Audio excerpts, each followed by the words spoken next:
अस्सलाम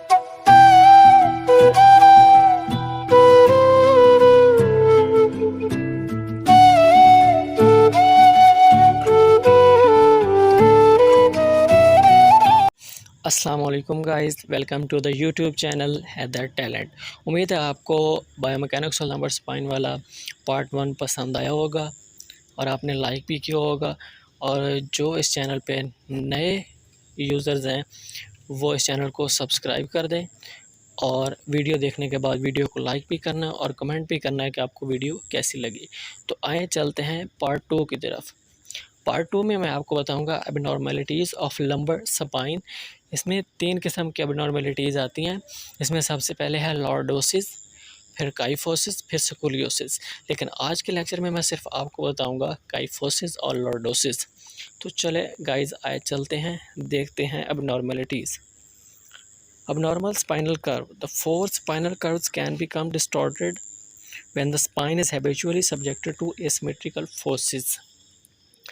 जब आपके सिटिंग या स्टैंडिंग पोस्चर में ये सिमेट्रिकल फोर्सेस आपके जो 4 कर्व्स हैं स्पाइनल कर्व्स उन पर अप्लाई होती हैं तो वो उस सिमेट्री को डिस्टर्ब कर देती हैं, जिसकी वजह से एबनॉर्मेलिटीज़ पैदा होती हैं। तो सब एबनॉर्मेलिटीज़ कौन कौन सी हैं? लॉर्डोसिस, काइफोसिस और स्कोलियोसिस। सबसे पहले है लॉर्डोसिस। लॉर्डोसिस होती क्या है? लॉर्डोसिस नेम से इंडिकेट कर, लॉर्डोसिस मतलब ये लंबर कर्वेचर की एबनॉर्मेलिटी होगी, ठीक है। तो इसमें ऐसा वाज़ेह तौर पे सबसे पहली लाइन में ये लिखा हुआ है, exaggeration of the lumbar curve और लॉर्डोसिस। लंबर कर्व जो होता है ना वो कनकेव होता है किस तरफ? अंटीरियरली, ठीक है ना, अंटीरियरली कनकेव होता है। तो अगर वो ज़्यादा उसकी कनकेविटी बढ़ जाती है, अंटीरियरली ज़्यादा बढ़ जाता है लंबर कर्व, तो वो कौन सी एब्डोमिनलिटी होगी? वो होगी लॉर्डोसिस। वो किस तरह से हो सकती है? वो जो एब्डोमिनल मसल्स आपके हैं ना, अगर वो ज़्यादा वीक हैं तो फिर हो सकती है। और इसमें क्या होता है? एंटीरियर पेल्विक टिल्ट भी होता है। इसकी आगे काजेज़ कौन कौन सी हैं? काजेज़ वाज़ेह तौर पे बयान किए हैं। सबसे पहले तो आपने यही लिखनी है, कॉन्जेनिटल स्पाइनल डिफॉर्मिटी के पैदाइशी तौर पर अगर कोई स्पाइनल डिफॉर्मिटी है जो कि डेवलपमेंटल स्टेजेस में हो सकती है, ठीक है ना। सबसे पहले है कॉन्जेनिटल, और उसके बाद है वीकनेस इस एब्डोमिनल मसल, जो कि मैंने आपको ऊपर भी बताया है। पुअर पोस्चरल हैबिट्स, आपका जो पोस्चर है ना वो सबसे ज़्यादा मैटर करता है स्पाइन के सिमेट्रिकल होने में, ठीक है। तो इसमें जो तीसरा पॉइंट है वो पुअर पोस्चरल हैबिट्स हैं। उसके बाद जब आप स्पोर्ट्स में जाते हैं, ठीक है, उसमें भी आपके जो स्पाइन है, स्पाइन तो एक लाजमी हिस्सा है ना आपकी हर एक्टिविटी में, ठीक है। तो इसमें स्पोर्ट्स में देखते हैं कि भाई कैसे ये अफेक्ट होती हैं। Over training in sports, over training कैसे हो सकती है? मसल की एक नॉर्मल हद से ज़्यादा फ्लेक्शन या एक्सटेंशन, कोई भी मूवमेंट हो सकती है। Requiring repeated lumbar hyper extension, जब आप हाइपर एक्सटेंशन करते हैं लंबर पे ज़्यादा, मतलब बैक साइड पे फ्लेक्शन करते हैं और हाइपर एक्सटेंशन करते हैं लंबर रीजन पे, तो उस वक्त ये लॉर्डोसिस हो सकता है। जैसा कि आप जिम्नास्टिक्स में होती है, ठीक है, फिगर स्केटिंग में होती है, जिवलाइन थ्रोइंग होती है, उसके बाद स्विमिंग में बटरफ्लाई स्ट्रोक। बटरफ्लाई स्ट्रोक क्या होता है? इसमें जब एक स्विमर स्विमिंग करता है ना पानी में, ठीक है, तो उस वक्त जो उसका थोरेसिक होता है ना वो एक फ्लेक्जन पोजीशन में होता है, नॉर्मल फ्लेक्जन, ठीक है, और जो उसका लंबर रीजन होता है ना वो एक्सटेंशन पोजीशन में होता है, ठीक है ना। तो उसमें अगर वो ज़्यादा एक्सटेंड करता है, ठीक है, और मसल वीक होते हैं तो उसमें वो लॉर्डोसिस की तरफ जा सकता है। और उसके बाद नेक्स्ट हम देखते हैं काजेज़ इसके और भी हैं, जैसे limited range of motion in hip extension. जब हिप एक्सटेंशन करती है तो उसमें लिमिटेड रेंज होती है मोशन की, इस associated with lumbar lordosis.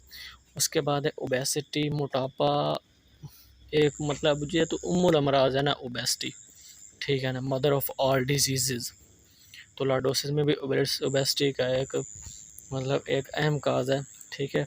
Obesity causes reduced range of motion of the entire spine, ये पूरी स्पाइन की रेंज ऑफ मोशन को कम कर देती है obesity.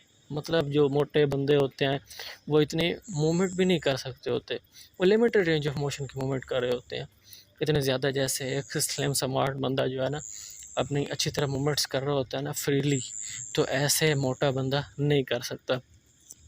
And pelvis resultingly increased anterior pelvic tilt, obese बंदे में एंटीरियर पेल्विक टिल्ट ज़्यादा होता है, और जो कि एंटीरियर पेल्विक टिल्ट आपने पहले पढ़ा है वो लंबर लॉर्डोसिस की काज है।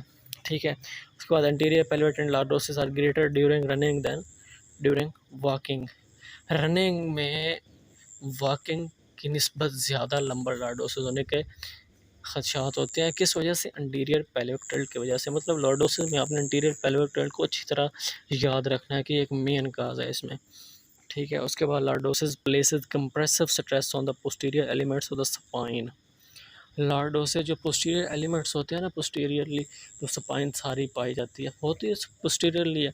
ठीक है ना, उस पर जो स्ट्रक्चर होते हैं ना पोस्टीरियरली स्पाइन के, बाकी लंबर के अलावा उन पर एक कंप्रेसिव स्ट्रेस अप्लाई होती है। And is a risk factor for low back pain, जिसकी वजह से लो बैक पेन होता है। ठीक है। इसको आगे देखते हैं फिर। काइफोसिस दूसरी डिजीज़ है काइफोसिस। काइफोसिस क्या होती है? ये आपने ना काइफोसिस को याद रखना है थोरेसिक से, और लॉर्डोसिस को याद रखना आपने लंबर से। काइफोसिस क्या होती है? Exaggerated thoracic curvature. अब जो होता है ना थोरेसिक कर्वेचर, वो पोस्टीरियरली बाहर की तरफ निकला होता है। ठीक है। कनकेव होता है पोस्टीरियरली। अगर ये ज़्यादा पोस्टीरियरली चला जाता है तो वो क्या होता है? काइफोसिस होता है। अब जनरल पॉपुलेशन में ना, जेंडर मेल हो चाहे फीमेल हो, उसमें इसके होने के चांसेस 8% हैं। उसके बाद हम काजेज़ देख लेते हैं। काजेज़ में आपने सबसे पहले कॉन्जेनिटल अबनॉर्मेलिटी, ये तो लाजमी याद रखना है। ठीक है ना। कॉन्जेनिटल, हर जो डिज़ीज़ होती है ना उसके कॉन्जेनिटल होने के ज़्यादा से ज़्यादा ख़तरात होते हैं, ख़ास तौर पर स्ट्रक्चरली, जैसे काइफोसिस या लॉर्डोसिस है, स्कोलियोसिस हो सकता है, और बाकी और भी बोनी डिसऑर्डर्स हैं इसके रिलेटेड। ठीक है। Pathology such as osteoporosis, osteoporosis की वजह से भी काइफोसिस हो सकता है। शोरमैन्स डिजीज़, ये कैसी डिज़ीज़ है? अब इसको देखते हैं शोरमैन्स डिजीज़ को। शोरमैन्स डिजीज़ में क्या होता है कि जो होता है ना थोरेसिक रीजन, वो ज़्यादा एग्जैजरेटेड होता है पोस्टीरियर साइड पे, और ये इन्वॉल्व करता है साथ लंबर रीजन को भी। ठीक है। इसमें क्या होता है, जो वर्टिब्रा होते हैं ना उनका साइज़ का डिफरेंट आ जाता है, उनका साइज़ अब नॉर्मेलिटी आ जाती है, और वो बैक पेन काज करता है। वो इसे कहते हैं शोरमैन्स डिजीज़। अभी आगे लिखा हुआ शोरमैन डिजीज़ ज़्यादातर मतलब किन लोगों में ज़्यादातर होती है, किस एज के लोगों में? तो वो है 10 से 16 साल तक के जो अडल्ट्स होते हैं उनमें। उसके बाद है both genetic and biomedical factors are believe to play a role, genetically भी हो सकता है, बायोमेडिकली भी हो सकता है। किसकी काज है? काइफोसिस। स्विमर्स बैक बिकॉज इसमें मैंने लॉर्डोसिस में भी आपको बताया कि बटरफ्लाई स्ट्रोक होता है। ठीक है ना।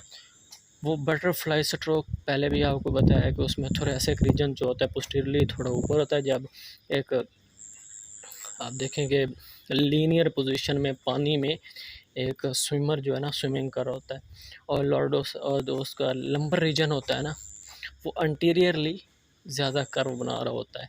तो ये लंबर और थोरेसिक दोनों को अफेक्ट कर सकता है। क्या चीज़? Butterfly stroke and swimming. ठीक है। उसके बाद इसका ट्रीटमेंट देखते हैं इन दोनों का। ट्रीटमेंट क्या है जी? हम देखते हैं जी ट्रीटमेंट फॉर माइल्ड केसेस में कंसिस्ट ऑफ, थोरेसिक में अगर हम स्ट्रेंथनिंग एक्सरसाइजेज करवाते हैं किन में? जो पोस्टीरियर थोरेसिक मसल्स में। किस में? काइफोसिस में। काइफोसिस में जो पोस्टीरियर मसल्स हैं ना, अगर हम उनकी स्ट्रेंथनिंग करवाते हैं, और जो एंटीरियर मसल्स हैं ना उनकी अगर हम स्ट्रेचिंग करवाते हैं, तो क्या ये ट्रीटमेंट है, इससे हम काइफोसिस को कम कर सकते हैं। और लॉर्डोसिस में हम क्या करेंगे, अब जो होते हैं ना एब्डोमिनल मसल्स वो वीक हुए होते हैं, और जो पोस्टीरियर मसल्स होते हैं ना लंबर रीजन के, ठीक है ना, वो स्ट्रेच मतलब वो स्ट्रेस हुए होते हैं, ठीक है, कंप्रेस हुए होते हैं।